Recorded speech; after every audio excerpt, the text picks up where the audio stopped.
I'm not surprised, motherfuckers.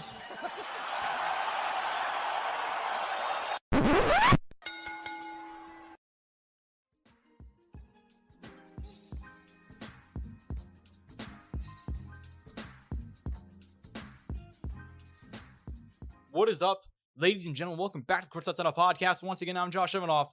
As always, welcome by the one and only man of the hour, too sweet to be sour, my friend and yours, the host of the Courtside Soundoff podcast, Angel Ortega. The host, yeah, the host with the most. Yeah, I mean, the host with the most. I do have co-host in my. I've had co-host in my IG for a minute now, just so you know. Really? So I've always had hosts. I'd always say you'd lead host. Yeah. All right. I went co-host. I never even questioned it. I just kind of did it. Yeah. All right. Well, folks, hosts of the Courtside Soundoff podcast. Ooh. I just how about that? Hosts, more than one, plural, guys. Yeah. So it is October 30th. We're recording this. UFC 321 to go over. UFC Vegas 110. We have some other news to talk about, as well as a few sponsors of the show: Rogue Energy, ELYXR, and BetMGM. Rogue Energy keeps you filled up, whether I'm at home doing fight coverage or I'm at the gym getting those gains, boys. Because you can go ahead and get them yourself as well. For was that not a fucking good enough flex for the people out there? Jokes aside, it's code Soundoff.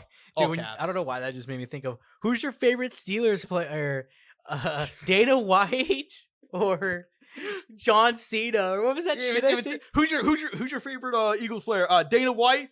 Or, oh my God, who was it? I think it was John Cena. Yeah, I think it was John Cena. It was something like that. Yeah, funny, dude. She's funny. like, the chick's like, I love Danny Boy or something. Like, Danny Boy, yeah. Like, she's already giving him nicknames. Like, for dude, that shit is so trolly, but it would work on some people though, because you're like, oh, there's probably some old player that I don't know, and the other one definitely is fake. You know? I have seen like people do that at like Thunder games before, and I'm like, oh yeah, I'm like, dude, like, do you guys not watch? Like, you guys not watch the sport, dude? Like, give me the seat. Like, I think it is kind of targeted though. They do pick women specifically because it's definitely because for the most part, probably a lot of women won't. And there is, dude. There's some diehard. I've seen it on Twitter, bro. There's some diehard female sports fans out there. Credit to y'all. Yeah, shout out to my girl Gabby. Follows me. She works for FanDuel. She does a lot of shit for social media. She does stuff for like I think the Browns as well. So there are legit like women out there who are really into sports. Amy Kaplan, dude, just to give a shout out MMA. Shout out former manager of mine, Amy Kaplan. So shout out Amy Kaplan, good people. There are a lot of women. I haven't seen her on Twitter. I haven't seen her on Twitter. She doesn't work that stuff anymore. She works for. Oh, really? She works for Tops, I think. I'd have to. Yeah, I might hit her up actually. But yeah, I was like, because she used to be on my timeline all the. Granted, it'd be horrific shit. People saying to her on the yeah, dude, unfortunately, yeah. Yeah, I mean, yeah. Unfortunately, yeah. I mean, dude. I mean, that's kind of the thing too. Is like, we are MMA feminists. We said this last week, folks. I mean, yeah. I forgot that was one of our shirts. MMA feminists. MMA feminists. I'm gonna be wearing the tee next week, dude. But like, yeah, that is true. It's just in the Stone Cold print, dude. It's a black shirt, MMA feminist. It's like the female logo bathroom. That's it right there. That's the fucking shirt, guys. And it's a hat too that we released. And it's funny because like I'm not like we're making jokes about it, but I truly believe it. Like people were shitting on the co-main event, but we're heading into this card. And dude, no bullshit. Next week, I'm literally gonna burst through that back, like that sliding door with 2 White Claws and blast them into my face, dude. And I don't know what. I think Lights is gonna be playing in the background or some fucking Rihanna song, dude. Like some white girl music. Oh, dude, yeah. Well, wait a minute. Is Rihanna white girl music? Oh, I mean, I guess I never really thought of Rihanna. I just thought it more as like just pop in general. I mean, you're right, but I think people call pop music in general just white girl music these days. I guess that's true. I think of like Taylor's. I think of like Taylor's. Oh, I know what you mean. I think of like. I mean, and maybe that's really what Lana it is. Del Rey and that sort of stuff. No offense. I mean, Avril Lavigne. Full offense. Avril Lavigne. I mean, yeah. Anyways, Rogue Energy keeps you fueled up. Code Soundoff at checkout for 10% off their amazing products. ELYXR, same thing. They're going to get you really high with their incredible Delta 8, Delta 9 products. Once again, code Soundoff, 10% off. Lastly, BetMGM. Follow link down below. Get up to $1,500 in bonus bets paid back if you do not hit on your first entry with BetMGM. Contact 1-800-GAMBLER if you are having any issues. Don't bet if you're part of the NBA. Or if you play professional sports. Man, we didn't even talk about that at all. We've been talking for like 3 hours at this point, but we did not talk about that at all. Somehow we avoided MMA as a whole too, which is crazy. Horrific, dude. Oh my God. And I saw Kevin Garnett this morning. You see that? Apparently, he got set up by Dude, too. Terry Rozier, bro. Terry Rozier was the one. Scary Terry, bro. Dude, I remember. Dude, remember when you were in high school and he was like playing for? It was like second year with the Celtics, and he led him to the conference finals, and not even 10 years later, and he's gonna spend like the rest of his life in a federal prison. Isn't that crazy? Dude, I'm telling you guys, these motherfuckers on here talking about, oh, this shit was rigged. And don't get me wrong, we find out that it does happen. Well, dude, we're seeing the repercussions, though. We are seeing the repercussions. We are saying why more likely than not, this doesn't happen as much as you guys think. Because the federal government will come for your fucking ass. Oh yeah, I mean, and that's why it's so funny. Because I worked as like an outside sports media member, but now I work on the inside on like production stuff, and it's like I know these guys, and it's these federal agencies will fuck you in the ass. Yeah, dude. There's way less people involved in these things than you expect. So if anybody's doing anything, it's like a Terry Rozier, one guy working with a buddy to go throw a game. You know what I mean? Like, or not even throw a game, just like take himself out. No, bet the under tonight on me, bro. Exactly. And it came out that apparently he had like tax liens on his house. Like he owed the IRS like millions. Like, dude, he's going away forever. Like he pissed off the wrong people. You know? Yeah, no, dude, don't want to make Uncle Sam mad, dude. Those federal, like I said, those federal agencies will fuck you in the butt. Yeah, dude, pay your taxes, bro. Pay your taxes. And then, pull himself out of the game. Then you had the Chauncey thing, man. Like it's just, dude. By the way, why was he coach of the Blazers already? By the way, people were putting clips up. I don't know if you saw, like Terry Rozier was like, "Man, I knew something was wrong, bro. I knew something was wrong." And dude, it's like it is so blatantly bad looking back at it in hindsight too. Yeah, dude, I saw some some demonic passes where it's like, dude, knowing this information now. Oh god, dude, I feel bad for some people. People lost money, dude. There's not, and that's the thing that's crazy is that it's not just Terry Rozier. Like it's also Jonte Porter, who's isn't he in jail now? Like isn't and there's also oh my god, Beasley, Malik Beasley. Is that his name? They got him too. That's the rumor. That's the rumor. I saw. Yeah, he's still a subject in the case, and he was the one who used to play for the Lakers and went overseas, right? I think you're thinking of Michael Beasley. Oh, I'm thinking of Michael Beasley. That's why I had to look it up too. Wait, so Jonte Porter, Michael Porter Jr.'s brother? Yes, that's the same one. Yo. And Malik Beasley is currently under investigation for placing prop bets. And I saw that dude, I gotta give the guy credit. Pablo Torre finds out that man's finding out everything. Dude, like someone said though, Lord. I mean, I forgot who it was from the NBA who was talking. He's like, shit, dude. I think it was even what's his face? We saw him earlier. He was on the podcast with Jason Williams. Pat Bev. Yeah, Pat Bev. Yeah. Pat Bev talked about it. He's like, man, dude, like, let's be honest, like, shit. I think Michael Porter was even. It's funny enough. I think Michael Porter Jr. was there, which is kind of funny because of what's going on with his brother. I could be entirely wrong, but I think he was there. But it's like, dude, shit. Who can blame us? Like, who can blame someone who has a homie who's kind of down on his luck back home from your hometown, who's your boy, has always been your boy, and you're like, hey. Tonight, bet the under on me and shit. You'll make just throw $100, bro. Yeah, I mean, I get that, but then it's like it's not a smart decision. But how can you could totally see it, but it's not a smart decision. In that world, though, I'd be like, yo, bro, because I'm not dumb. I'd be like, hey, man, here's $1 million in a high interest yield savings account, just something like that. You know what I mean? That is also true. Terry Rozier, I mean, obviously I saw that he owed millions to the IRS, but like he made. I mean, and dude, not even just that, but think about it. Like, you also know if this situation's going down, especially in some of these places where these grow up. You think one of these motherfuckers is not telling the boys, like, "Hey, bro, tonight, believe me, bet the under on our boy, bet the under on our boy. Trust me, it's gonna hit." Like, I did like that too, you know. So he owed $8 million to the IRS, according to Sport Track. Yeah, I was saying you could go to fucking Sport Track and see how much he earned. Oh man, you're killing me. If it fucking shows it, you're not even on the actual $96.3 million before tax. Yeah, fully guaranteed, and jock tax and all that. And so how? I hate to be that guy, but like, how do they run through the money, man? Like, I just don't. The lifestyle, man, 100%. That's what it is. You end up living like that, and it makes sense. If you buy a big ass houses, your expenses would be bigger, your utilities would be more. Yeah. This shit. Also, since you're making so much money, dude, and I remember who was it? I think Mark Cuban said this. He's like, you want to be on the move, so you start paying for convenience of things, so you can be, because like he said, he's like, once I made enough money, he's like, I bought a private jet. He's like, because so that way I could get places quicker instead of like flying first class always, and booking a flight. Like it was just better. It was just a better business decision, It cost a lot of money, but it was worth it to buy a private jet outright and be able to be on the move constantly. Yeah, I just don't think Terry Rozier had those problems though. No. I mean, I'm not No, disagreeing. I know. I'm not disagreeing, but dude, you also giving millions of dollars to these dude. Like, I can't, like, even now as like someone who's approaching their mid-20s, you know, like, I can't imagine having that quantity of money at that age and not spending it like a total moron. Oh yeah, I mean, I'm still a moron. Oh no, and, same, you know, same. and I've made a lot of bad decisions, and I'm going to continue to make worse ones. So Same. but you know, there is a limit though. It's just that MDA thing is just so crazy to me, you know. And we didn't talk about the Chauncey side of it at all. Like they work with the mob. Yo, The mob. I forgot about that. Yeah, like I Oh my didn't crazy. God. That's crazy because that's Chauncey. That's Detroit business. Chauncey Billups did. Yeah. Which, by the way, the fact that like he had 4 seasons with the Blazers, won 30 games every year, still had a job. It's kind of crazy to me. But Wasn't he an ESPN analyst too at one point? dude, he's done everything. You know, like all those guys like end up going into that stuff. So it's Chauncey had insane. like developed a legit career after basketball. It's really disappointing to see that's how it ended up happening. Yeah, and then it just the mob element, like it's just all. I mean, 30 people arrested as of now involved in that whole fucking Fire. thing. Like, it's like they had like glasses on and like, dude, like, do you know how they? So I could be.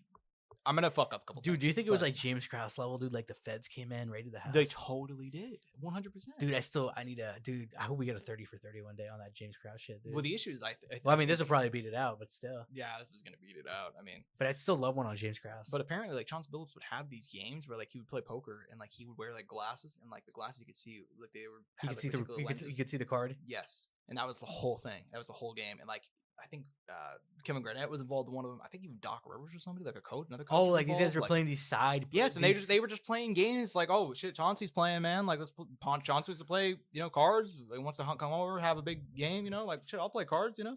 And then like they all just like a bunch of people lost money because he was cheating apparently in conjunction with the mob to have these big poker games and you know just rigging them. It's crazy. It's crazy.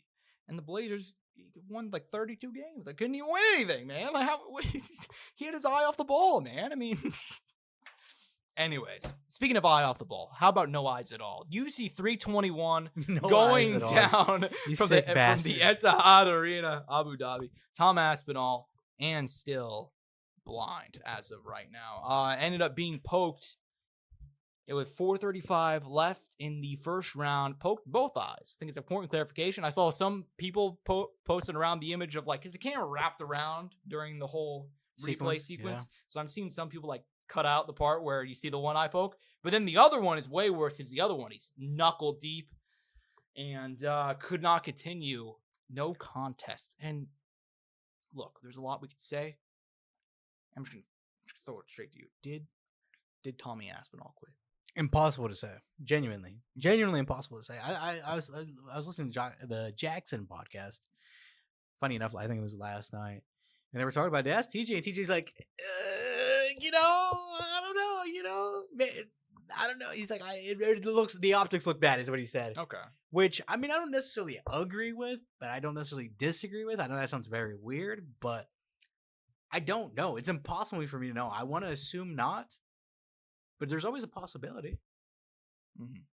Yeah, I mean, I never want to assume though, and that's the thing to me. It's like, well, dude, we're talking about someone's livelihood, dude. Here, like, this guy's fighting for he's defending his UFC title.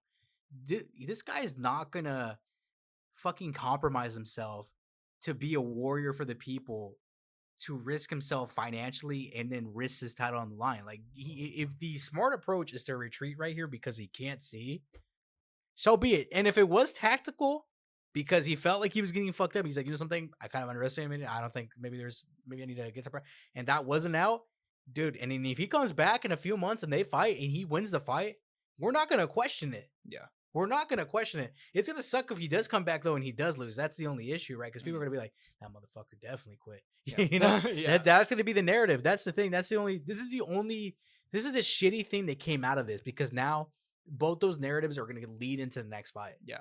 Well, and I'll say this. I was not trying to say that in a negative way, because I don't think Tom Aspinall quit. And I think people are vastly overselling the success Ciryl Gane had. He stuffed 1 takedown and outstruck him by 3.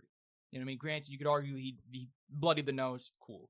Like, we've never seen anybody ever come back from losing the first round. It's MMA. We've never seen it happen. We never have comebacks. We've never seen someone with a bloody nose win a fight. We've not a single time, folks. No, but like, was a close fight. They were going back and forth. Tom was landing some solid leg kicks. He actually landed a couple clean right I thought hands. Gane looked better than what I expected Gane in that looked first round. really good, active light on the feet. He looked like the Ciryl Gane of old, staying jabbing.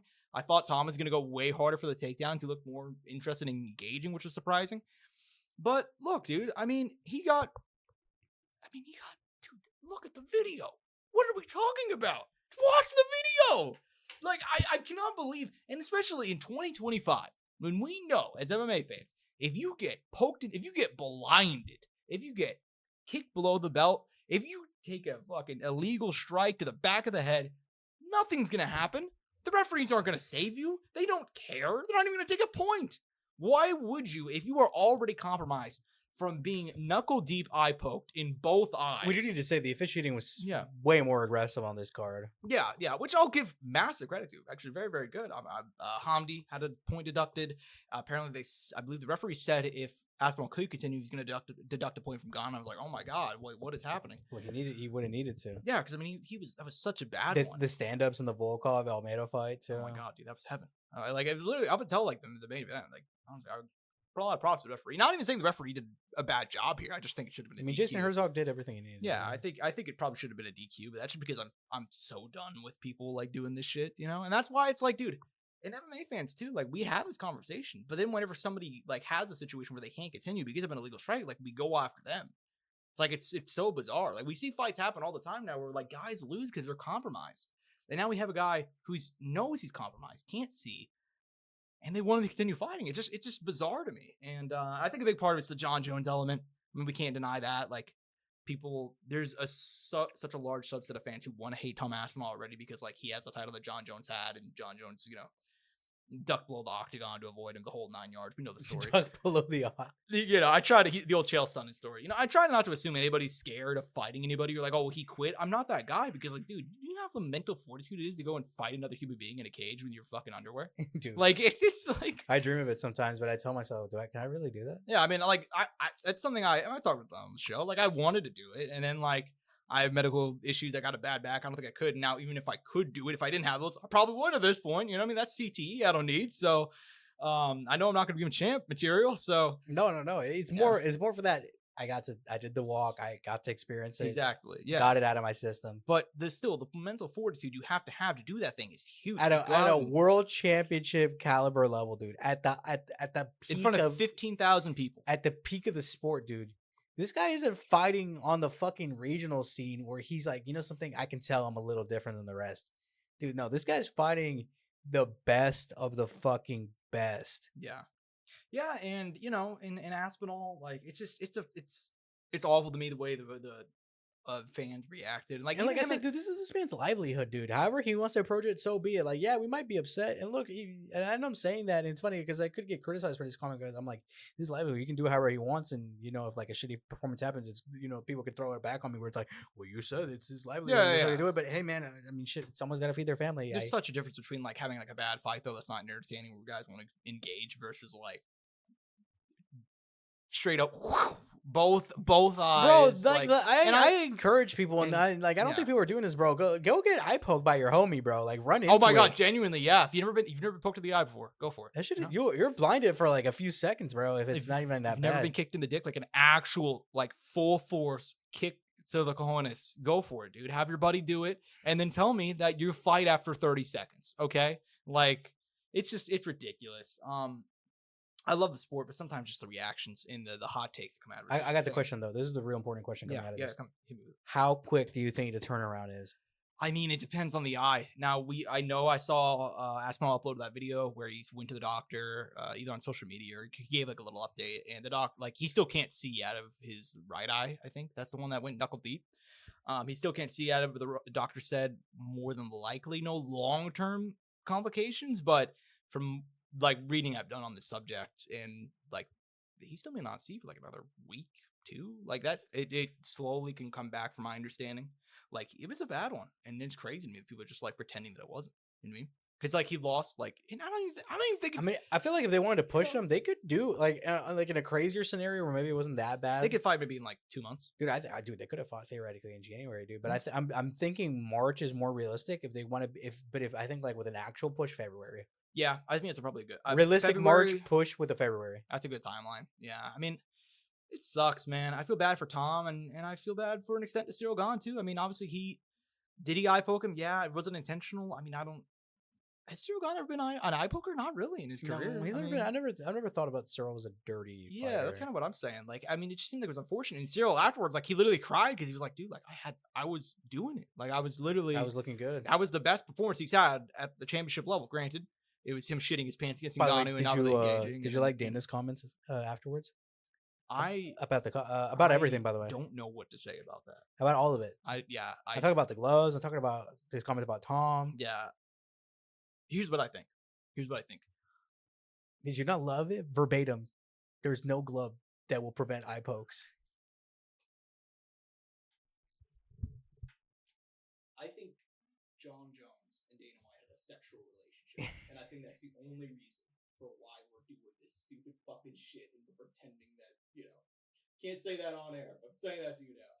I don't get it. I think what is happening is ridiculous with Tom Aspinall. I think Dana's comments, I could not have disagreed more. And also the way that during fight week, he said if his boy gets a title shot, he's like, I vacate. I wouldn't fight my man. Like, that's my homie. That's my brother right there. I mean, not literally, but you know what I mean? Like, close friends. And Dana was like, no, that's ridiculous. How could he say that? I don't like that at all. And I was like, dude, like, he's a human being. And, like, you're clearly not paying him enough for him to, like, think it's worthwhile, If he wanted to do it, pay him more, I'm sure he would. It's just negotiating. But, yeah, the comments about the gloves irritated me. I did see a thing, and to credit Dana, I did see something, a report that the UFC will address eye pokes and fouls this week. I don't know what that means. It was really, really vague. It might have been, I think it was Josh Thompson who said it. I wonder what they'll do. Like, if there'll be much harsher penalties, start deducting pay, maybe experiment with a different glove. Doubt it. I think, the glove, I think they're not going to bring back, they're not going to do different gloves. They should, bro. Trevor Women glove, the Pride gloves, the Everlast glove. Like. Well, dude, did you watch MK fight at all this week? Huh? Did you watch MK at all? Yeah, I did. You remember Luke brought up that the back, I don't even know when, they tracked data for eye pokes, dude. Yeah. And they proved that the fucking Everlast glove, the power glove, whatever the fuck is the power glove. The power. The Nintendo power glove. The Nintendo power glove that the Bellator was using. When are we going to get an MMA league with the Nintendo power gloves instead, dude? No, but the whatever glove they were using, I can't think of the name of it, like had shown like, and Bellator had quite a decent amount of events to track data for that showed that glove had showed reduced eye pokes. Mm-hmm. Yeah, and it's just, I think that's one of the things is like, just take it out of the equation. Like, I do think a lot of these are done on purpose. I do think they are. Because, I mean, dude, like, it's not that. You know what's something that I heard Bobby Green say? Yeah, go ahead. He said this for John. He's like, I don't think he's doing it on purpose. He's like, I think it's a defense mechanism. Oh, like he's just like he's scared. So like it's a natural instinct now for him to like put his hand out like that and like push away, which is true. A lot of guys do that where they like push off like that. And but I think like, unfortunately though, it needs to start happening where you kill this habit in the gym, dude, where it's like, dude, fuck me. When don't measure range like this, dude, you got to start, because you're not going to hit someone here. You're going to hit someone here. Yeah. We got to start because doing this is you trying to prevent the person from coming in. It's trying to, it's fucking up with space. You're not actually getting the adequate space data by doing that. You're getting some of it, but you're not getting it entirely. I can understand Bobby's point, and I can understand that a lot of guys maybe just trying to. But you could only imagine Rampage's response after that. Dude, I mean, I watched that fight. Like, Bobby Green, you can't tell me that my eyes aren't seeing what they're seing. Like, he's literally walking. Rampage is at the back of the fence. Like, are you gonna step in? Are you gonna step? And John's like, dude, like, oh my god. So yeah, I think the case of John Jones is definitely on purpose, because even he, 10 years ago now, he went on Twitter and was like, oh, I'm eye poking people. Oh no, what are you going to do about it? And then nothing happened. And then like the next fight, he kneed Anthony Smith on the fucking head. And then just so funny, because that's besides the point. I think we should move on, because I don't think there's much left to say. Well, the fight's going to be rebooked. I think the fan reaction's dumb, but yeah, we'll see what happens. And I feel bad for Volkov. That's the second man I feel bad for. I do think now the fight odds, because I think they did come out, the lines have closed a little. They were closer, and I think they should have been closer. I did think they were wide to begin with, in my opinion. Okay, well, I'll say this. I think this may be the best thing that happens to Tom Aspinall, because Dude, he's also hasn't fought in forever, dude. Well, That's yeah, I another mean- thing we need to talk about. He hadn't fought in like over a year, dude. This is a guy, and I would be like, Dana was kind of, going at him, and if I'm Tom, I'm like, dude, like, how are you going at me right now? Like, Tom Aspinall's career arc has been destroyed by the UFC. This is a guy that in 2023 was like, he was like, dude, like he was in his 20s whenever he deserved. I feel like title shot. but I'm sure if you ask Dana or something, he feels like, well, you should be happy that he's even in the position. He's No, like, I know. that's I know. 100% the response. I Yeah. feel like Dana would. No, give. absolutely. But like the guy has had 3 fights in 3 years. I mean, he's lucky we didn't make him fight for the title and we just promoted him to champ. Yeah, I feel like he would totally say that. Just ridiculous. Whatever. I mean, the way they just completely screwed up his career. Like he's fought 2 minutes in 2 years before this fight.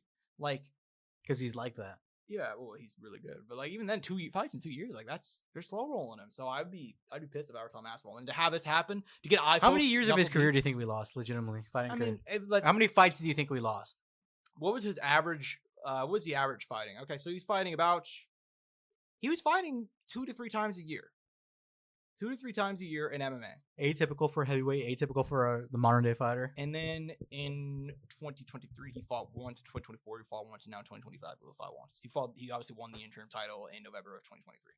So, yeah, I mean, I don't know what to say about it. Like, if I had that happen and then I got eye poke knuckle deep and my boss was shitting on me, I'd lose my mind. But Hey man, he already said 2 fights on his contract though. He's out.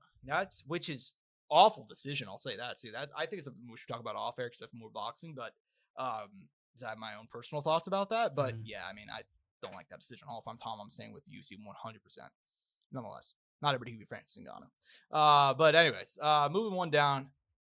I said heading into this card that this fight, people, even the UFC commentators were downing this fight. Dean Thomas, I'm pretty sure Daniel Cormier said something about it too.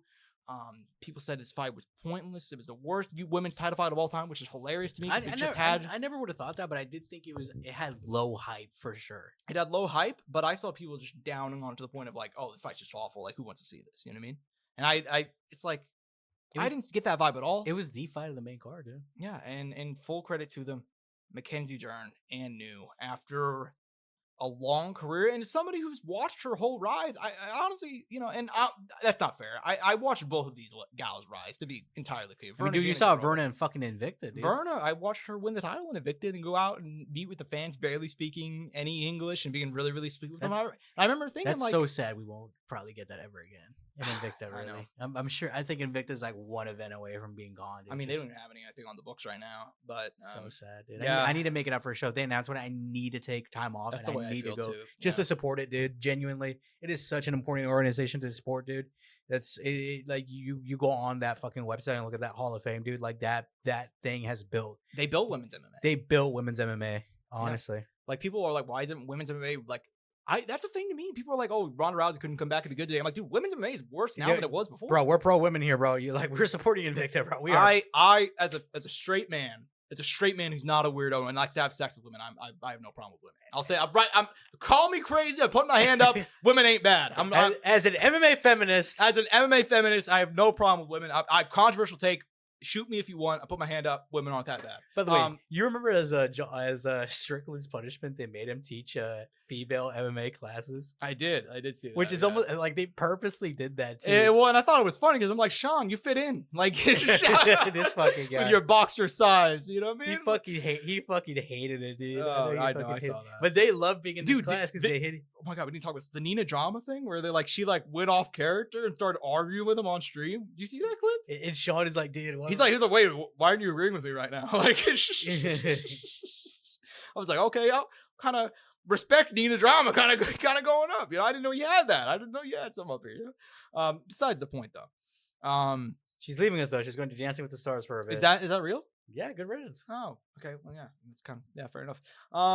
Anyways, I mean, I said a little mean there, but I thought her. I think her early content was good. I think later on it's kind of. She's had good moments. She's had bad moments. It got bad very, very quickly. I did enjoy the Emma Guru Nina drama. That was funny. Yeah, that was funny. Which, dude, I mean, by the way, that fucker. Don't get me wrong. He's grown on me. Yeah, he's grown on me. Yeah, but I'm still. Wow, really? There are some. I hate that like the worst people are so funny sometimes because like I don't like the guy, but like I'll see a clip and I'm like, God, that's so funny. Like there was the one of like, oh my God, Dude, the Max Holloway getting knocked out reaction. Leave him alone. leave him alone, dude. That's so real as fuck. Because I called you after that. I remember that, dude. I mean, hey, I was on the same boat. I know, but so yeah, I saw the clip of like the person sending money, and it was like, how do you feel Tom's gonna do against Ciryl Gane? By the way, I saw a girl get dragged into an alley back in 2011. I didn't do anything, and I still think about it to this day. What the fuck was that end message? It's like, wait, what are we admitting to a crime here? Like, what the hell? Or they'll ask him for voice impressions. They're like, can you do Leon cucking Ian Gary in a voice? You know, and he's like, no, I can't do that. I can't do that. Ian sit in the fucking shit, and he just does it. Yeah, I do find that stuff kind of funny. I genuinely hate like it's a love-hate relationship with that fucker, dude. I gotta say. Yeah. And I'm just not a fan of like guys who can't. I will go on his Twitter because I'll give him credit. Every now and then he does have decent takes. Broken clock right twice a day. Yeah, exactly. It's kind of the same. Sometimes vibe. I do go look at his reaction. I'm like, how did this fucker react to this fight? Yeah. You know? Yeah, and then it's just exactly what you'd expect. Nonetheless, hey, he was asking for Makai's return after that Volkov Almeida fight. How about co-main event? We'll rein it back in because Mackenzie Dern and Vernon James Road put on a show, man. About 5 years after their first fight, it was really back and forth. It was fun. A lot of fun grappling exchanges in this one. And like I said, I did kind of have like that kind of internal, like, you know what? I've watched all these gals rise from Mackenzie for being like the young teenager who was like talked about as being like maybe the shit, like the next big thing because she was in jiu-jitsu and she beat Gabby Garcia and like so on and so forth. And then Verna Jandaroba, like I watched her rise in Invicta, and like I said, like it was really, really cool getting to like. I still remember like walking out of like the corner, like just heading around the corner. I saw her taking pictures of fans and trying. She didn't speak like a lick of English, but like she was still really does. She was trying really hard to like communicate and it was being very sweet to people. She, like literally 5 minutes after she won the title, I'm like that says a lot about a person, you know. And I bet it was like what, probably 10, 15 people there max. Yeah. She was still meeting with them all, and I was like, hey, congrats on the win, champ. You know, I said that I wasn't gonna interview. She didn't know any English, but you know. Still a very nice person. I felt bad she won the title, but it was a back and forth fight, and I'm happy they got this moment. And give me your thoughts, man. I thought it was a really fun fight. I mean, I gotta say, not to shit on both these girls. I know I'm kind of taking a U-turn here. Yeah. This just shows to me that Weili Zhang would still be champ in this division. Oh well, I mean, dude. I mean, maybe Verna could give her some problems on the mat, but I mean, I feel like, but could she get her down though? Exactly, and I think Mackenzie Dern would be. Once again, I mean, she could catch her. I think Mackenzie could catch her like on the ground, but it'd be legit. I mean, she would have to catch her really off, like on her. On a really bad day. But yeah, and it's just, I mean, this division's so weak, bro. We need Stamp Fairtex, bro. No bullshit. We need to call Stamp. They need to call. No, not even call. They need to call fucking Chartry Sinyatong and fucking get Stamp Fairtex, dude, to revive this 115 division. Like, it needs some life, dude. I kid you not. We need someone out there. Like, look, as much as Dern is marketable for obvious reasons, you know, like we need more gals in this division, and we need like people who will separate themselves from the pack. Because, bro, did you look at the rest of the division after this fight concluded? Like, bro, the people coming up, it's gonna be a slow ride, and it's kind of desolate. And dude, we're talking about a Tatiana Suarez fight. I was really about to say, I hate to say it, bro, but that doesn't intrigue me at all. There is no Mackenzie Dern fight that intrigues me. The most intriguing Mackenzie Dern fight was the Verna Jandaroba one because they had a fucking history. Yeah, I completely agree with you. And bro, I'd be convincing Rose to come down to this weight class, bro. Like, no bullshit, to keep this division alive, like just to give it some fucking sort of puff. Because outside of that, dude, like dude, Joanna Champion could come back and generate entry. I didn't want to come in here and say it immediately, but I was gonna say call Joanna Champion, dude. Joanna Champion, she's still in her 30s. She looked good. She's still in shape. She still trains. I'm not even joking. But she had a twin sister. Did you know that? No, I didn't. It's fucking scary, dude. There's 2 of them. That's crazy. That's awesome. Maybe we'll get her instead. Get her sister in training. Bro. I don't believe her sister fights. I mean, they're twins, so they're the same age. Yeah. Well, no. All right. Well, she doesn't have the damage though. Just give her some lessons in like 6 weeks of sprawl training. She'll be fine. Yeah. Jokes aside. Yeah. I mean, like Mackenzie Dern. I got no beef with her champion. I think she's actually very, very fun. I think she's one of the more fun gals. She goes for it. I gotta give her credit. Exactly, and I appreciate it. But I feel like this belt's gonna get tossed around, dude. Yeah, and well, here's the thing too. I was gonna say she called like Tatiana Suarez. I think if that fight were 5 years ago, I'd be like, oh my god, dude, the mad exchanges. Oh my god. But dude, you see how Tatiana. But then I watched Tatiana Suarez go out there and look like she looked like Patchy Mix out there. Literally looked like Patchy Mix, just wet blanketing. Who was the last fight? Lemos, maybe? I think Amanda Lemos. No. It was a short gal. She won the title against Rose. She slammed her. I'm fucking blanking on her right now. Oh no. You're confusing. So she beat Andrade before that. Then she lost to Whaley. Oh, and then she okay. But, I got my time. Yeah, like she only fought her like a year ago. It's fine. But yeah, like she I don't did know. fight Lemos though. Yeah, she did fight Lemos. That fight was pretty awful. You didn't even remember that fight. That No, just I goes to remember show the you, fight being bad. Yeah, well, I know. I just like you don't even remember the exact like timeline. It shows you how bad the fight was. You know, like that was this year too, right? Yeah, that was dude. The start of the year. That right? was dude. That Was it even like, more recent? That was like 2 months ago, bro. Dude, holy fuck! It was that bad.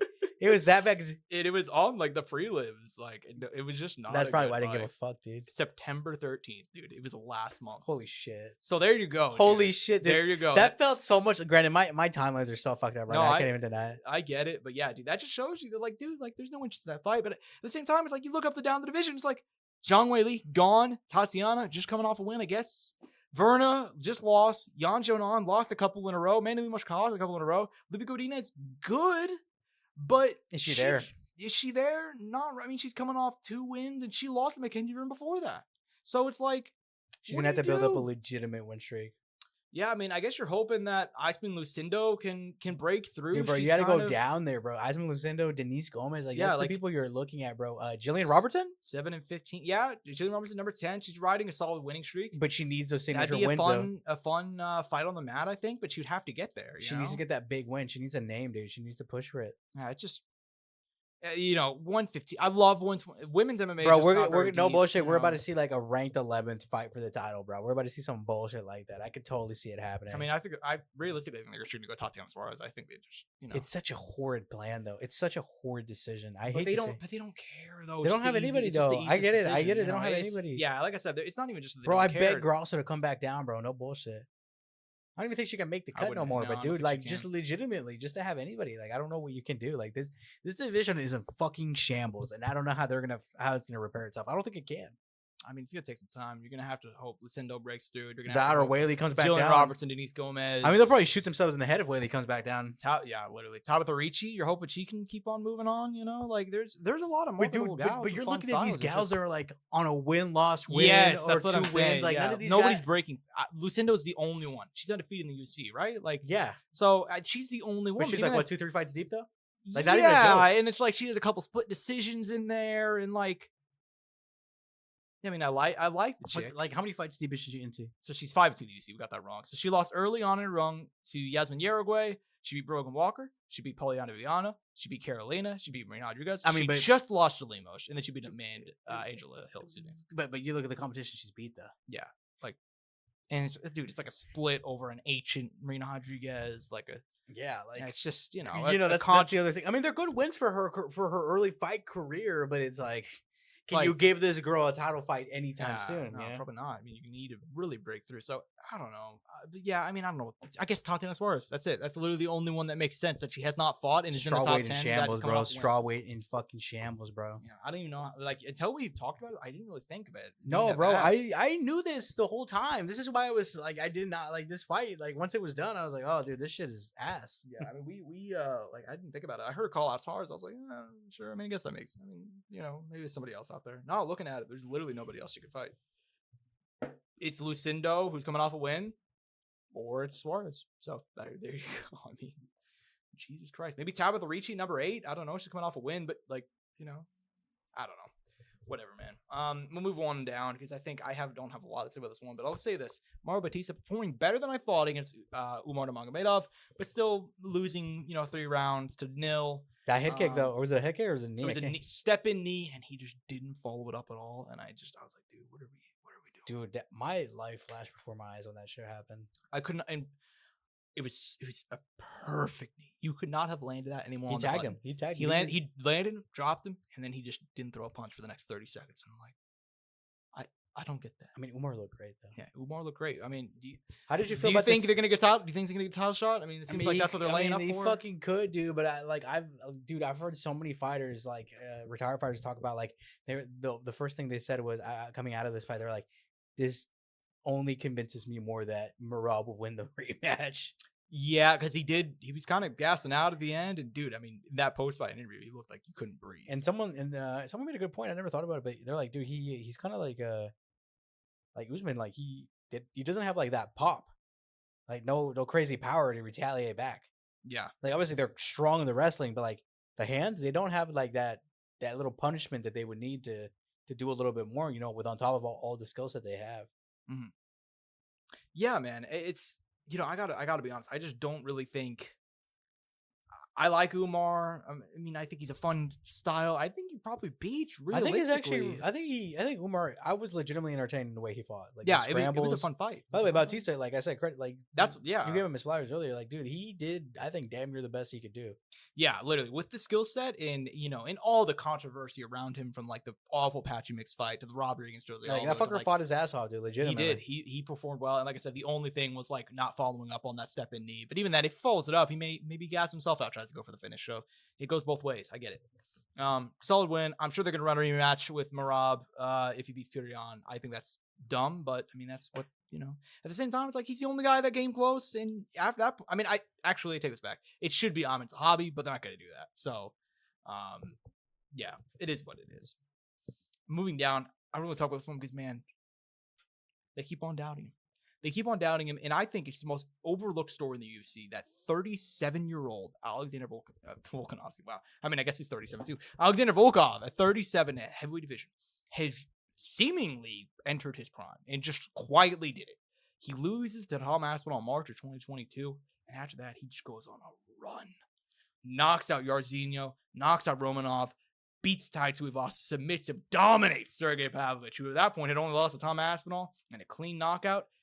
He gets robbed against Ciryl Gane. One of the worst decisions I've seen in a long time. You mean he beats Ciryl Gane? I think you glitched out when you were trying to talk. Yeah, there you go. And then takes on Jailton Almeida, and they said, they're like, hey man, we're gonna do you a favor after he got robbed against Gane. Dude. This guy should be 40-10 right now, dude. Yeah. It triggers the fuck out of me. Well, here's the thing too, is they were like, you know, Dana afterwards, I still remember the video of him talking to Volkov right after he got robbed against Gane. He's like, we're gonna make it up for you. They made it up for him by giving him the worst possible matchup in the form of... And he still came out on top. And he still came out on top. All right? Alexander Volkov wins by split decision. And I gotta say it. I said this earlier, man. The referees and the judges were on point, I thought, up until the main event. Can't really blame anybody in the main event. But they were on point, man, because I think if they would have given Jailton Almeida this win where he did essentially no damage... He tried to do the Hamza, but even somehow less damage.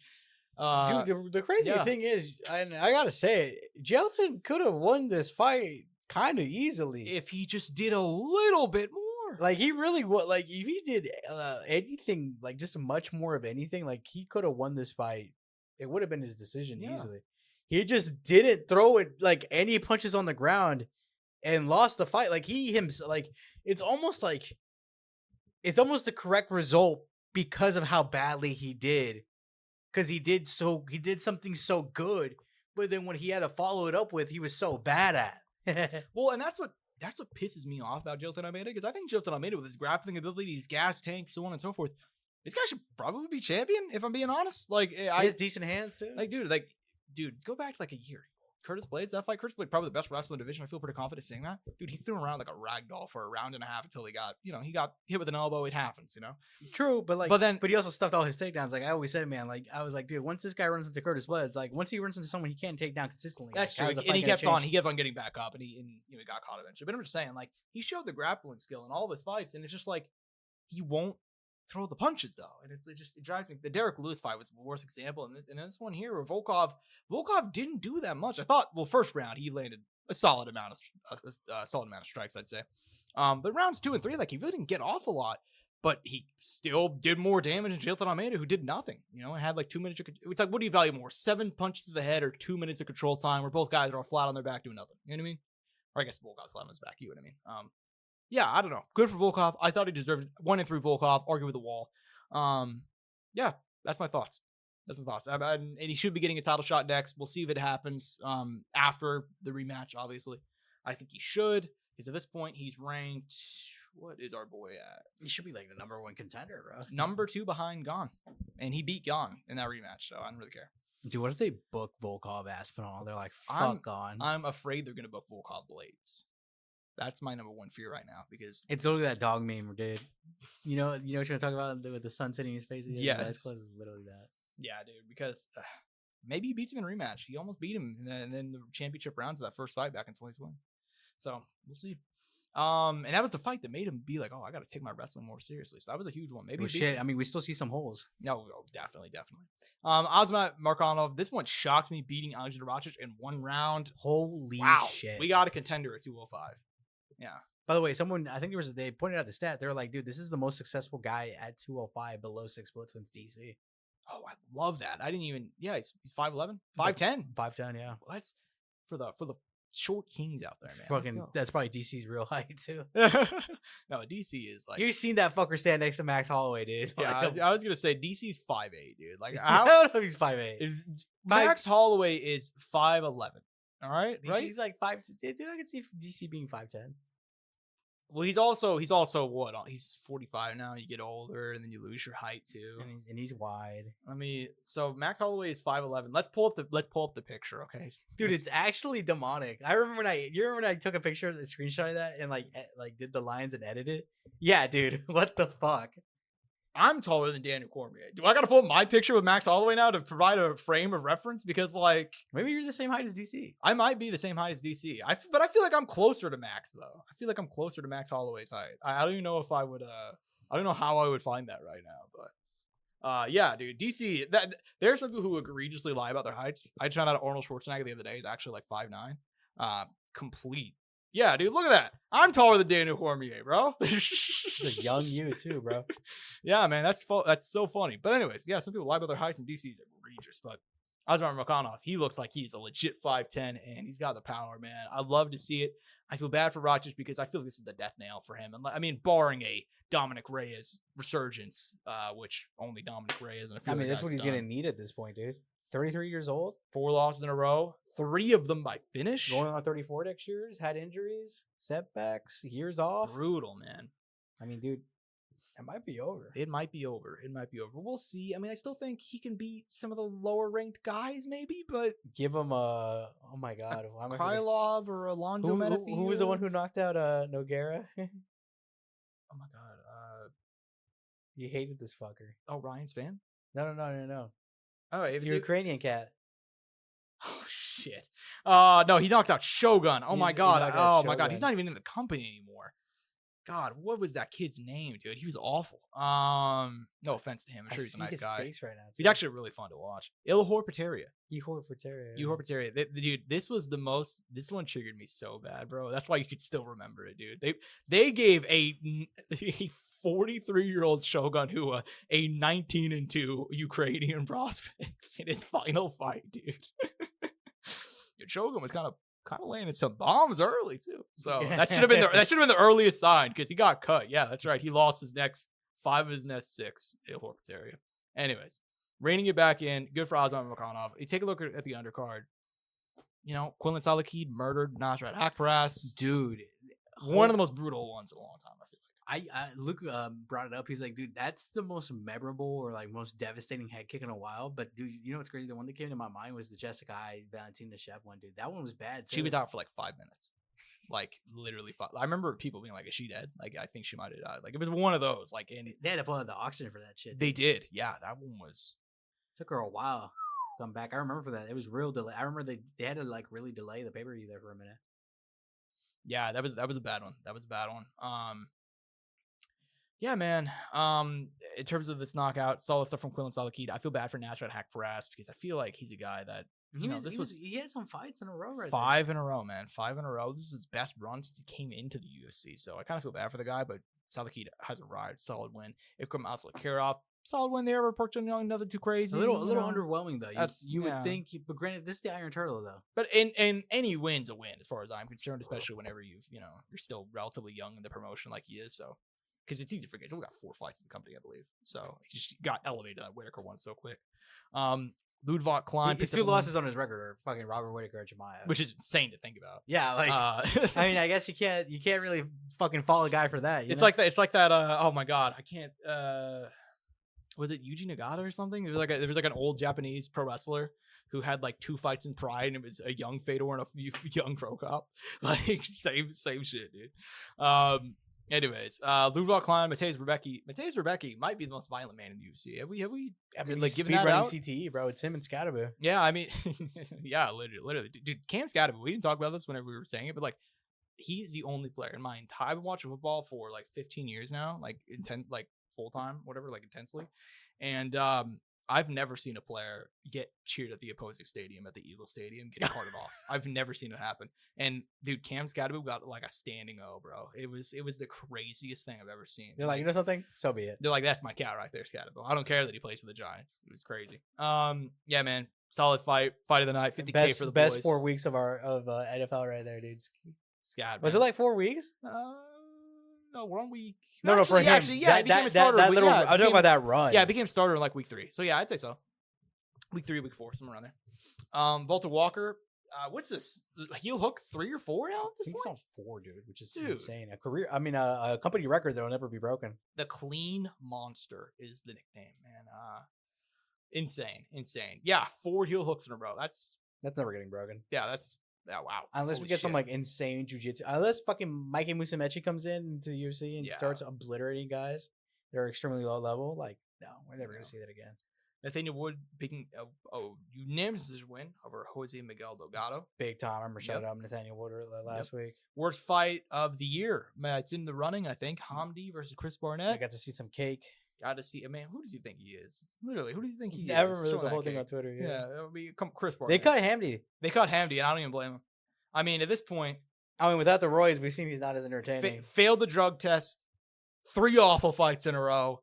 Chris fucking rabbit punches too, by the way. Chris Barnett got deducted a point, like PFL it is, dude. PFL it fucking is for Hamdi. You think they're not going to cut our boy Huggy Bear? Do you think he's 2 in a row? Chris Probably Barnett? not. Yeah. No, he's I don't know. I wouldn't think so either, but it is pretty rare when they cut one guy but not the other for a fight like that. So I don't know. Mitch Raposo picking up a win, and also Mizuki Inoue defeating Jacqueline Arm. Dude, after a multi-year layoff, dude. We love to see it, man. That was over insane. 2 years out for Mizuki. Mizuki's still only 31. Dude, wasn't she like super, super young when she got into the promotion? Like 20, 21? I could be totally incorrect. She is 31 now. She came to UFC. Well, yeah, she was about 25. She was 25 around there. I thought she was younger for some reason. She was in Invicta for a couple of years. I might get it fucked up. I think I might be thinking of there's another. Isn't there another Japanese gal who's really young when she came into the promotion? I bet there is. I just can't remember who it is. Maybe Korean. I could be fucking on my races here too. Unfortunately, sorry guys. Oh, it's all right. It's all right. We'll give you a pass.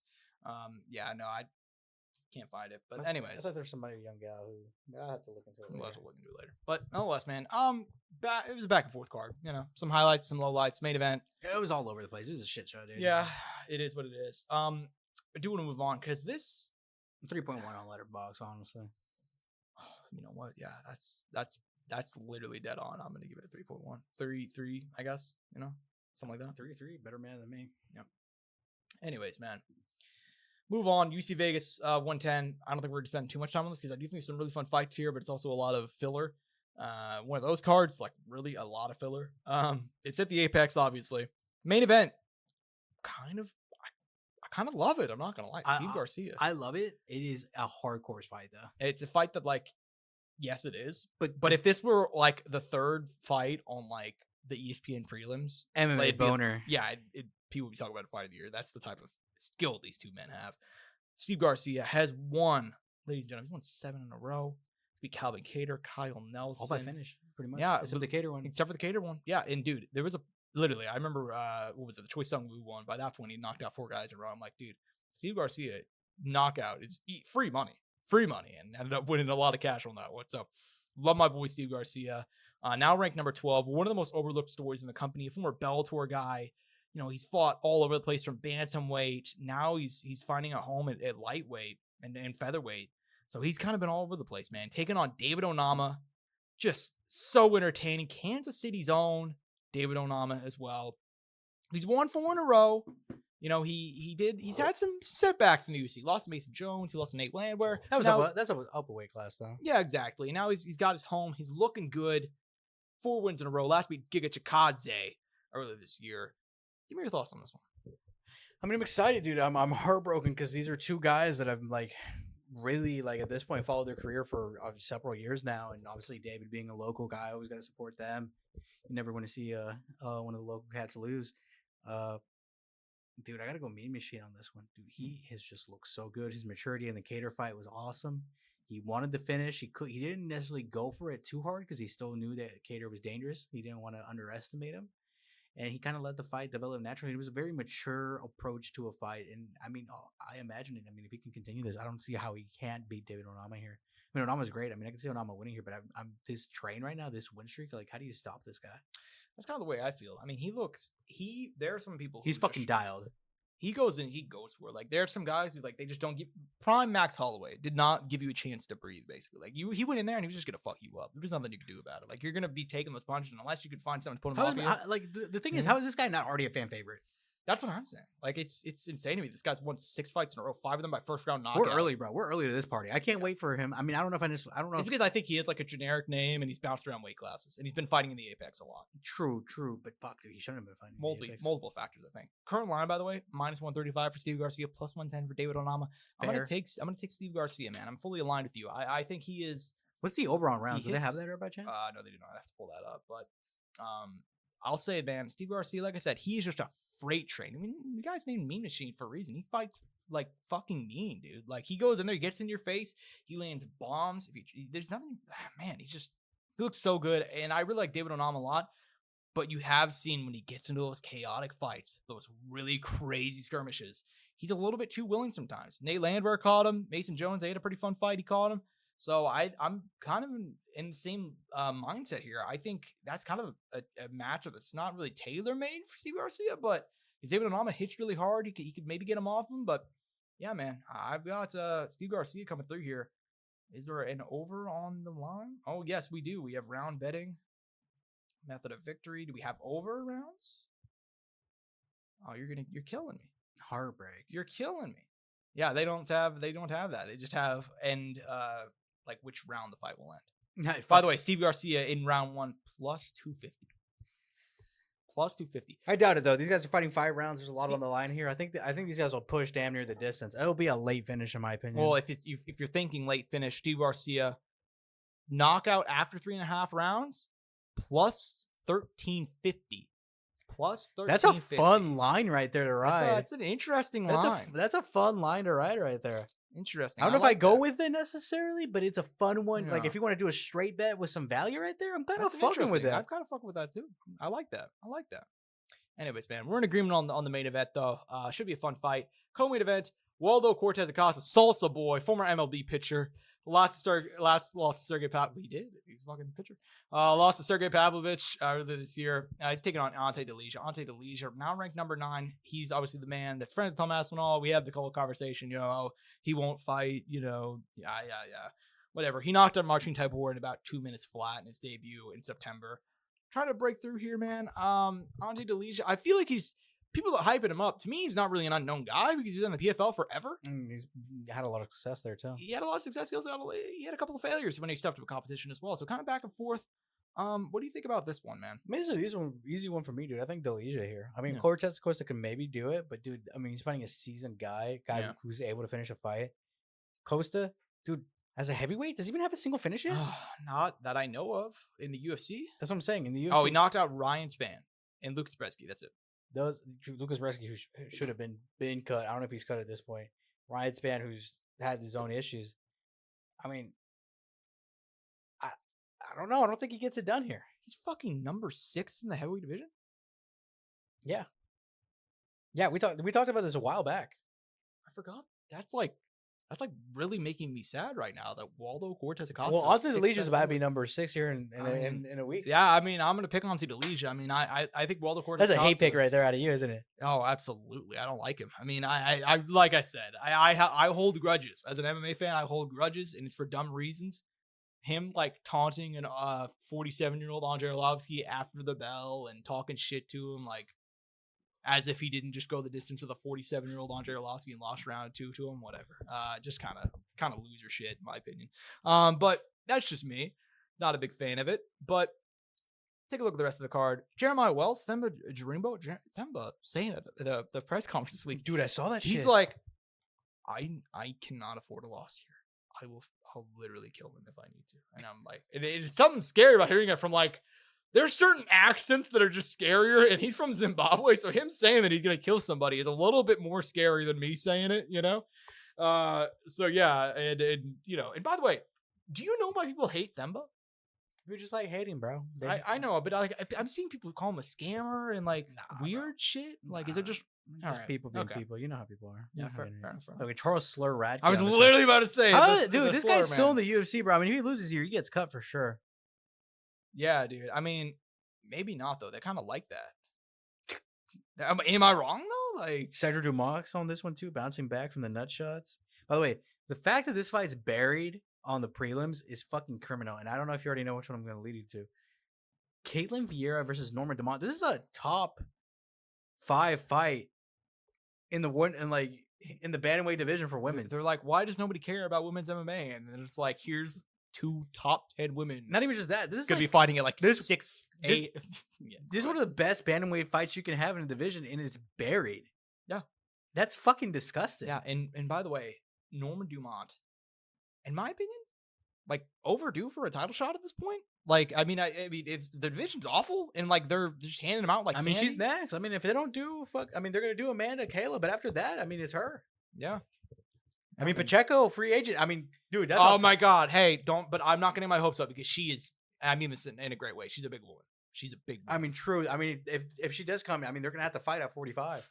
She's always this is just a random thing to throw out there. But she was way better at 55. Oh my God, she was so good at 55. She was blasting chicks at 55. Fighter of the year that year. Literally, dude. I mean, female fighter there. She is the chick I think about whenever like I see dudes online be like, dude, a woman could beat me up. I don't care if they're an MMA fighter. I don't care, bro. Dude, Larissa Pacheco would knock the fucking shit out of you. Dude, I don't care who she was blasting chicks, dude. Like blasting these chicks out. And that's why, like, if they bring her to the UFC, I'll be so happy. But I'm not getting my hopes up because it's like PFL is really and I don't really know how she's gonna do at 35. At 45, I can see success, but at 35, I genuinely don't have this no idea. one is absurd. She lost to Kayla Harrison. First round knockout. First round knockout. First round knockout. First round knockout. First round knockout. Decision win over Kayla Harrison. That was her first round knockout. First round knockout. She was the best. I don't know how she didn't win Female Fighter of the Year outside of the like. How do you not like? What other girl is doing that? And dude, you could talk about competition, brother. She was beating them like how she was supposed to. Yeah, and it's not like the names were off. I mean, Elena Kolyasik is a solid Ukrainian chick. She's been fighting for a long time. Julia Budd, a former champion. Kayla Harrison, the current UFC champion in there. That win aged so good. Like Sarah Kaufman, like she. Pacheco's a weird one when it's all said and done. I don't know where she's gonna fall on the all-time list. Probably low, definitely low. But she's definitely she belongs on. But she's a fun hipster pick if you don't want to push her up. Speaking of hipsters, I mean, she's not gonna. I mean, she's not Amanda. She's not Cyborg. We know that. How about this? Okay. Larissa Pacheco, Ronda Rousey, 145, UFC title on the line. We bring the division back. We bring it back. What do you say? Are you in? Are you in? That's crazy, dude. Do you think they do that? I mean, if they like money, they would. You know, I'm just saying, dude. That's what I'm saying, dude. The thing is, you know, the devastating thing is, that fight only ends in 2 ways. Fucking Ronda getting blasted out of there, or Pacheco getting fucking armbarred. And either way, it's not because we know them. It's not going longer than 3 minutes. Like, that's even a conservative estimate. It's probably more like a minute, dude, max. Like, I love Larissa Pacheco. They got to get her in the UFC. I don't know how she'd fight. I don't know if she can make the cut. Yeah, it had to be at 45, dude. Even the Amanda fight should be at 45. Yeah, I think so. I mean, I just don't know why they get rid of it. It's like, it's not a real division, which is a problem, but it's also a good thing because you can just use that belt as a prop for whatever you want, really. Like that's kind of the whole The point. vacant 145 belt. Yeah, it's like it's not a real thing. So like just bring it back. Say Amanda like can be the champion already since she never lost that belt, you know? Like whatever. Make it a title defense for her. Fuck it. Yeah, who cares? dude? Let's go. Anyways, just to wrap up, yeah, should be a fun card. Philip Rowe on the undercard. Talita ELYXR taking on Ariana Carnelisi. A big Ariana Carnelisi. Dude, by the way, fan. Conejo Ruiz coming back on this one too after years. Oh, It's been years, dude. Actually, think about that. Yeah, man. Caitlin Vieira, Norman Dumont. Dude, it's been 2 years, bro. It'll almost be 2 years to the date. November 4th, November 1st will be her return. Wow. Montserrat Ruiz. Let's see what you got. Dude, Former Invicta fighter. 362 days, bro, out of the cage. I remember being a big fan of her back in the day. Dude, I remember she like choked the shit out of Janisa Mirandin. I remember thinking like, oh damn, this bitch is Dude, she scary. fucking put Cheyenne Vilmas in that fucking schoolyard headlock, bro, and beat the shit out of her for multiple rounds and hit her with the "I'll follow you home, bitch." I know, and it's like, why to get thrown down again? Like, what do you mean? You got your ass kicked for 3 rounds. And, Like, but then Cheyenne Vilmas ended up getting a few highlights after that, and then she got pregnant, and then she left us. well, if Montserrat Ruiz, she was a funny one because from what I remember, whenever I went to that fight, it was like Invicta 33 or something. She was doing the bunny ear whole gimmick too at the time. Huh? The bunny ear gimmick Yeah. with the bunny tail. Yeah. Not just that, but like, so I didn't know who she was. I don't think she had a Tapology pick yet, and it was like she was like 4-0 or something. Oh, and then she see her with the tattoos. And she comes out with all these tattoos. I'm like, holy shit! Like, She seems really nice though. no, Like, and she some got, like, people the are, tough some look. people are, but like, I was like, oh my god! And then she went in there and just choked out a girl in 1 round. I was like, damn, okay. Yeah, man. Should be a fun card. I don't think we have too much else to really say outside of we're gonna talk about a movie, folks. We've teased this review for a while. We're gonna put this up as a clip on the channel. I'm gonna tell you this now, all right? Because it's we meant to talk. We were supposed to talk about it last week, because technically we saw it like 2 weeks ago now. But the Smashing Machine, Angel. I know we didn't review it last No, week. we didn't. So now we're gonna finally review. We're gonna give our letterbox scores. The Smashing Machine, directed by Benny Safdie, starring Dwayne Johnson, starring Emily Blunt, starring Bosch Rutan as Bosch Rutan. I mean, just incredible casting. We saw it in an empty Cinemark at like. It wasn't that early. It actually wasn't that early, but nonetheless. It was 11:30, I think. I When think we watched it, like when it started. Yeah. Nonetheless, man, I gotta ask. Give me your thoughts. The movie is officially out of theaters now. 30 million loss, box office bomb. Letterbox people hate it. But a lot of people from the MMA world kind of view it and have a different respect, or kind of a sort of a clearer view of it. You know what I mean? Because we know the people involved. For you as a longtime MMA fan, give me your thoughts. Would you like? Would you not like? I really liked it. I really liked it. I did think Ryan Bader Yeah, it kind of messing me up the whole time, dude. I'm not gonna lie. as Mark Coleman, right? Yeah. Really did throw me off. I feel like they either had to DH our boy or get an actor, because it just. I mean, we watch fights, dude. Like, it's kind of hard not to see Ryan Bader as Ryan Bader. Yeah. And that was really hard. But I gotta give credit. I thought Bader did. I think Bader's performance did get a little overhyped, in my opinion. But I think he did do good. I'm not gonna discredit him because I thought he was well.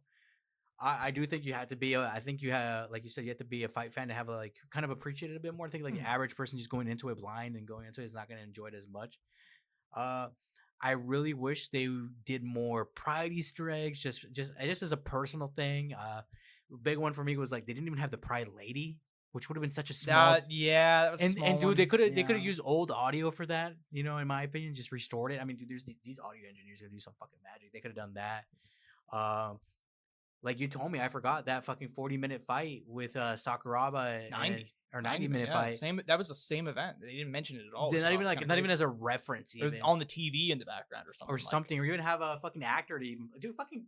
They could have had what's his face literally there as himself. Hoy's crazy. Yeah. They could have had Hoyce as himself. Hoyce has aged hilariously well. So yeah. They could have literally had Hoyce as Hoyce, just a little makeup, and it would have worked well. And fucking, they could have had Sakuraba as Sakuraba there, and it would have actually kind of worked. Yeah, literally. I'm not even. I would have loved just an Easter egg of Fader. I would have loved these tiny little things, but besides that, I thought the music was fun. I thought it was intense. I thought the acting. How do you feel? I gotta ask this one. As like if you know me personally, I fucking love jazz. How do you feel having the jazz and kind of like the little not symbolic, the little instrumental as opposed to like an actual like when you think of like a fight movie, you think of like Rocky and this overbearing music, the big crescendo. I think more low, kind of like I think light, I think it fit Japan, dude. I think Yeah. I think it fit the mood for the time. That's what I thought too. I Yeah, thought the soundtrack was great. Some people shit on it. I like people hated the soundtrack. I like the soundtrack, to be honest. Nala Sapero did a great job. Shout out.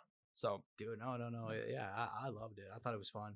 But yeah, I mean, there was a lot of things you can nitpick at it. But for me as a fight fan, dude, I mean, it was a 4. Yeah, genuinely, it was a 4. It was fun.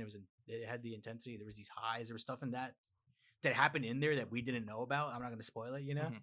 That particular scene near the end, at the house. You know what I'm talking about? It goes from like 0 to 100. It's oh like, my god! And I was like, it's like for me, it's like looking in a mirror. I mean, yeah, like, I was like, oh shit, and that probably did actually happen. And then at the end with him actually there. Dude, and people hated that too, and I'm like, well, dude, that's kind of like what, like this is what dudes it's about. It was kind of nice for it to come full circle like that. You see, he's fine, and it gives you kind of the text at the end to give you a little bit of context. I thought that was the best part of the movie. I mean, maybe not the best part of the movie, but as somebody who like knows a lot about these people and is like knows about Mark Kerr and knows about the history of MMA, like. Everybody now, like not everybody, but like MMA is in such a spot where like if you're the top star, you're the top guy, like you're gonna get recognized when you get out of your house, you're gonna make hundreds of thousands, millions of dollars. Mark Kerr didn't have that. You know what I mean? And I kind of like I agree with basically everything you said, honestly. Like I thought. Oh, by the way, Usyk too, as Igor Ravechkin. Oh my god, love that. He fucking killed it. He did so good, Usyk. So good, dude. I loved seeing that, man. And also playing a Ukrainian too, it fit. Yeah. By the way, shout out the other people who didn't really get a huge role, but were in the background, like Satoshi Ishii playing Instant Anyway. Did you see that? And like training a couple different times, yeah. like. Fucking dude, they mentioned the Pride owner, like the guy they had him as a character in there. Oh yeah. Oh my god, I don't know why I can't remember his name. I don't know what Sakiabara. Sakiabara, like he got mentioned several times. That it kind of looked like Sakiabara. Yeah, like it was like I'm biased because I'm a huge MMA fan, and I'm somebody who never thought I'd see a movie like this get made. You know what I mean? Like not in our lifetime, no. No, dude, or like, ever, dude. Because like MMA in like it's so hard because like MMA in 2025 is like it's a state-run sport, dude. Like it sounds crazy, but like they're literally putting an event at the White House. Like it's a state-run sport. MMA in the 90s was underground. It was popular in Japan. They were trying to ban this shit. They literally were. It was banned in like all but like 6 states. Like they was in Japan where you had like these Vale Tudo fights all the way in the corners of Brazil. You know what I mean? It was an underground thing, and you have all these guys who weren't known and they didn't make this big money, and yet I don't know, man. I mean, I really appreciated that moment at the end. The Ryan Bader thing was weird. I actually thought he did a really good job. It was just weird seeing. It's just like I said, we watch fights, so we're still around the sport. Yeah, Bader competed like what, a year ago. Yeah, it just doesn't work. It just did not work. That just felt odd to someone who doesn't know it. It's just like, oh, okay, well, this is this character. Exactly. So people who do not know Ryan Bader, everybody said he did a great job, and he did do a good job. But it was distracting for me. Also, he didn't look like if they shaved him and like shaved his head at least, I'm like, okay, I can kind of. And I don't even know if that would have been I don't even know if that would have been the right thing to do. Like, I feel like they should have just got an actor, or they should have just got the guy himself, dude. And just because they had Bosch. They had Bosch Rutan, who Bosch Rutan playing himself did. By the way, motherfucker doesn't age, so luckily it's like those lucky bastards, bro. They were just able to use Boss's boss. They got so lucky, dude. I watched a video of him like he put some video up on like Instagram this week of him like shadow blocking shirtless, and I'm like, dude, Bosch Rutan is like 30 years older than me, and he's in so much better shape. It's upsetting. Good for Boss. Yeah, good for Boss. But yeah, man, the Ryan Bader thing was a little bit distracting. I loved the jazz. I loved Nala Sapiro on the soundtrack. I love Benny Safdie. I thought he did a great job. All the, it's like a big film guy. Like I'm watching like the shots when they're going into Japan, and like he's doing like kind of you see him like sleeping in the backseat, and they do like the camera pan. And you can see like the Pride poster on like all like these buildings, and like they set the scene so well. As a Pride fan, I never thought I'd see a movie like this. It means a lot to me that I got to see it, that they did make it. I don't care that they didn't make money. Sometimes it's not about that. It was a great movie, and if it's one of those things where like Josh is buying this bitch on Blu-ray, bro. Oh my god, it's going in the collection, man. I mean, I'm gonna buy it too. I recently picked up a Blu-ray, by the way. Oh, which one? A Night's Tale. Oh, that's a. You did 4K. Pick. I just did a regular Blu-ray. Banger pick. Yeah, I do normal Blu-rays too. I bet I might pick up. I'm thinking about picking up a couple 4Ks too, though. I got you. But anyways, man, yeah, I mean, I thought, and shout out to Dwayne Johnson, he did great. I saw him as Mark Kerr, and I think that's the best compliment you could pay to somebody who, except at the end, whenever there's a spoiler, and I don't think this is a huge spoiler, at one point he shaves his head. And I'm like, holy shit! And I started laughing at myself. I don't. There even was think you moments picked where up it all looked this. good. There's moments where it looked bad. It went, but I Yeah. felt like for a lot of the movie, it looked really good. But I did notice near the end, the makeup didn't seem as high quality as it did at the start. Yeah, well, and I don't know if you picked up those. I started laughing whenever it happened. I don't even know if you noticed, but like whenever he shaves his head, I'm like, holy shit! It's just The Rock now. Like he's just, I fucking hate it. it's just Dwayne. But I did think of the still shots that they did. You remember them doing like the still pride shots?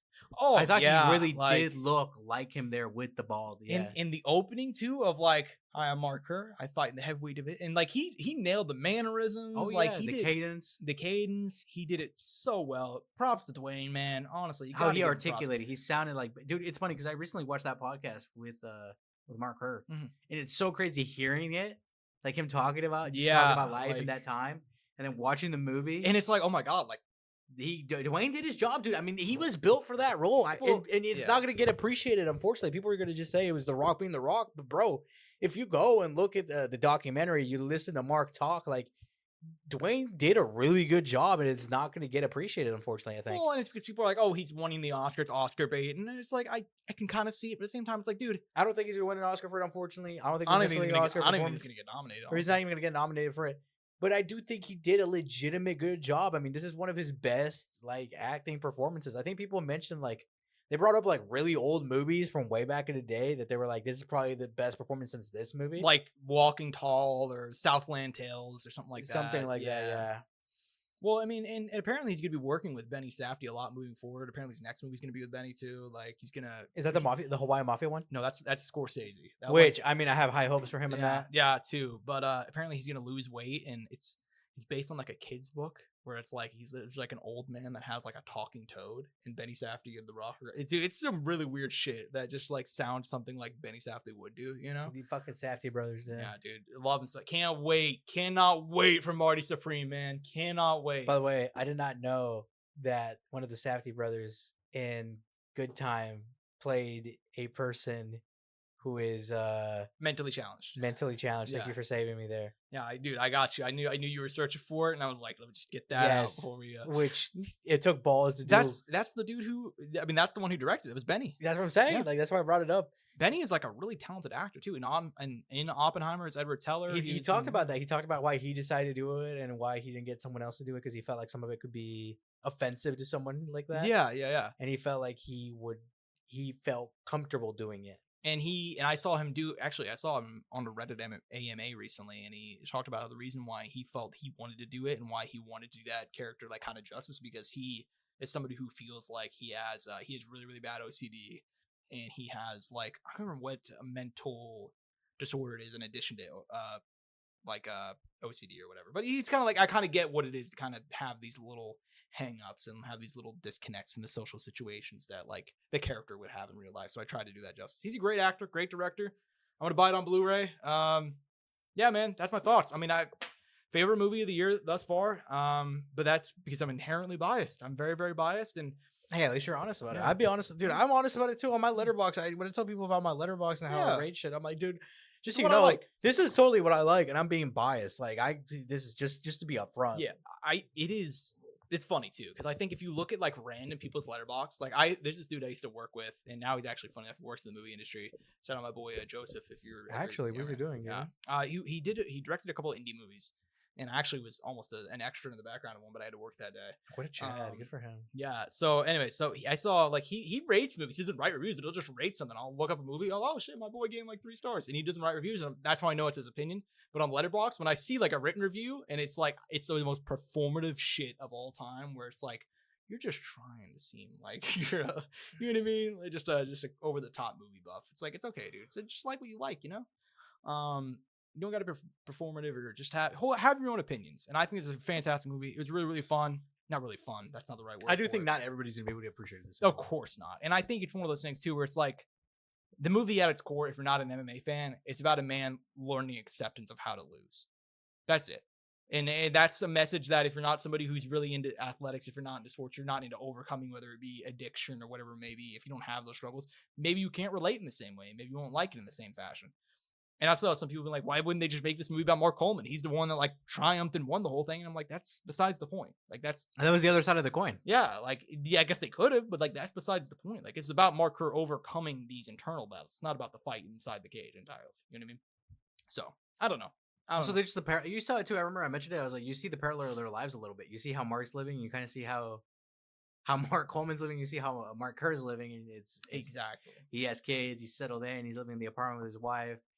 He's Kerr's in his house, this big expensive house with a wife who just not even his wife, is his girlfriend. Your girlfriend, yeah, girlfriend at the time, not even fiance. Yeah, and like just he's going through like just hell, dealing with this, but he's like. He's dealing with his own problems, so he doesn't want to deal with that problem. I mean, that's why he's fallen into like doing the drugs and doing like the steroids. And I saw some people being like, they didn't even really touch the the drug addiction stuff. And I'm like, did we watch the same movie? Like they had like that was the whole point of the movie was him abusing the drugs and shit. So, anyways, I loved it. I also one thing, I fucking loved the way he shot it, dude. Did you like he filmed it on 70mm film, but he also. One of the key ways I filmed it was with VHS cameras. Like they have those little... especially the start, too. Yes. They filmed a lot of those shots in Japan with that, and they filmed a lot of... guys can't tell, I listen to a lot of interviews. He filmed a lot of shots in Japan with that, and also, like you said, the opening. So that was pretty cool. Yeah, man. Nothing else for me, but I will say, because it is Halloween.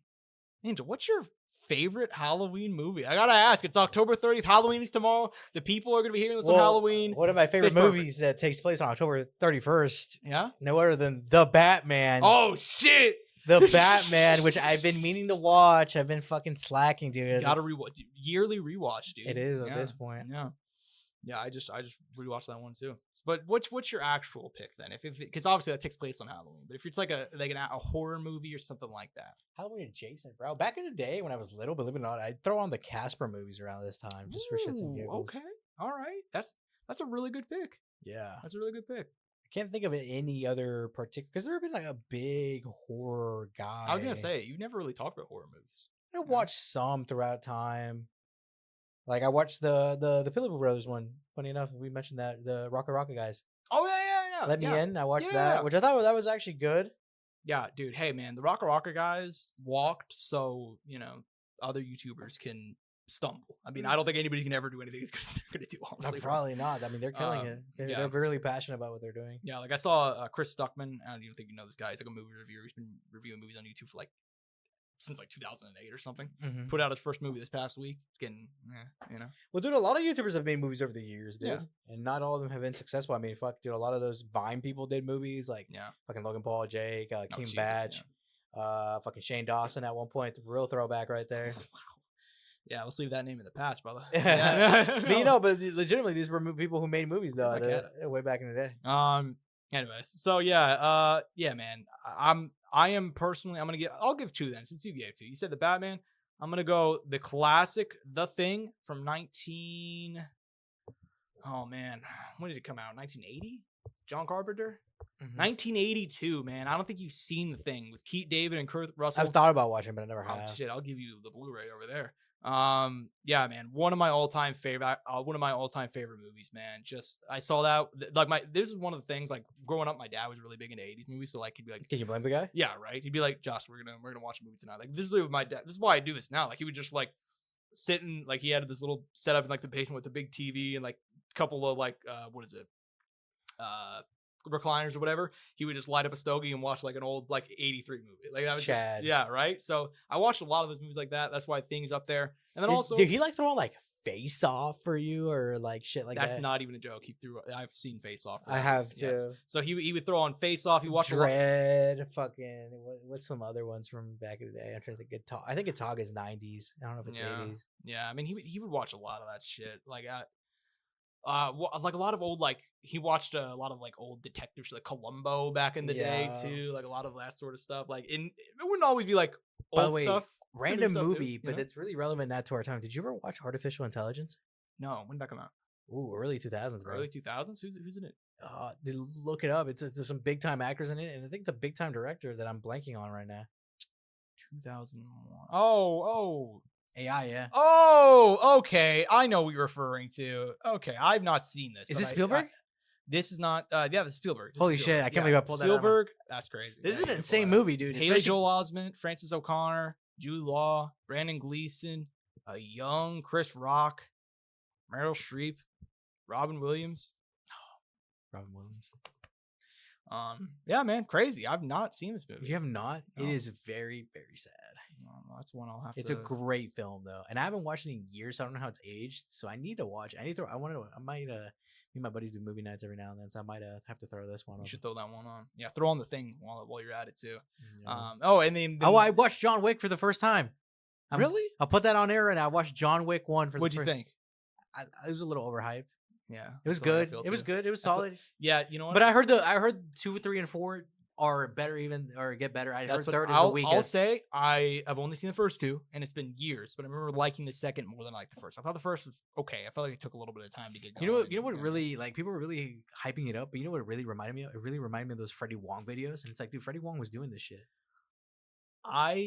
Here's the funny Not thing. to that level of quality with the gunplay, you know what I mean? Here's the funny thing about growing up. It's like I talk to like my fiance sometimes, and I'm like, that's some Freddie Wong shit. Oh my god, And dude. she'll be like, you love me, don't you? She'll right be now? like, who the fuck is Freddie Wong? And I'm I'm like, dude, the video sad- game high school? The biggest tragedy is that we were never roommates, dude. To like, for me to walk out and be a retard and be like, oh shit, sorry guys, but for me to walk out and be like, Josh, look at this shit I just saw on the internet. You know what I mean? Yes, dude. I gotta watch. So I've loved Freddie Wong forever, bro. He's coming back. He just came out with a movie. Oh, We're All Gonna Die is what it's called. Same. And it has same. it actually has what's her name? It has Ashley Burch in it, who's in a couple other things. I like her a lot. Yeah, it is I'm pretty sure it's one of what's like kind of like more of an indie movie. It's not like an action crazy thing, but it's got an 87 on Rotten Tomatoes. But was I not wrong though? Like, didn't that movie like the whole time? Dude, like, this yeah, reminds I me. mean- This looks exactly like a Freddie Wong YouTube video. Yeah, I agree, dude. I completely agree. And I was like, I done seen this shit kind of. yeah. I don't know what they could do to top it off, but like as someone who grew up saying that, like it really reminded me of that, and I was just like, oh, Mm-hmm. hate to it. Yeah, man. No hate. I mean, I've always liked John Wick, Even but the I've way never- the bodies fell and anything. And the thing is, like another thing I need is, to throw on John Wick today because now I'm like, dude, another thing too, like this, and I'm sure you've gone to this point. Like, don't you hate seeing fight sequences in movies now? Yeah. Because you watch so much fighting, and don't get me wrong, in John Wick, there is a scene where they're using like they're doing legitimate jujitsu. There's positional changes that happen, Yeah. back takes, fucking she gets her hooks in and that. so I can't watch Warrior, dude. So, We were talking. I've mentioned these up when we were talking about the Smash but Machine yeah, movies. dude, Yeah. it's really hard Can't for me buy to it. watch fight scenes in movies unless it's like, I mean, if it's swordplay, a medieval fight, Yeah. magic or anything like that, or if it's like superheroes, where it's like really athletic and there's all these like beyond human things happening, like Yeah. it's different. But when it's like regular kind of combat and it's clearly choreographed, it is very hard for me to appreciate it. Yeah, it's rough sometimes, dude. Because I'm like, dude, Like the kung fu movies and shit, that's a little different. That there's an art to that's different in my opinion that I Mhm. can enjoy. yes. But I also think, and that's the way I kind of am with movies in general. Like, I do think Like I could get into the Dragon. Dude. I could get into some really crazy shit, but I feel like I need it to be a little bit grounded in reality. I mean, like, there's certain times like I'll watch some shows and I'm like, dude, people don't fucking talk like this, man. Like, human beings don't talk like this. You know what I mean? So that's a big thing for me, talking, and also just action scenes like that. Or just after watching MMA, watching boxing, it's like, dude, come on, dude. Like, I know some of these are just ridiculous, but sometimes they're fun. Like, have you seen The Raid? No. I don't Okay, think so. you should watch The Raid. There's a couple other really good. That's one that Luke Thomas always talks about.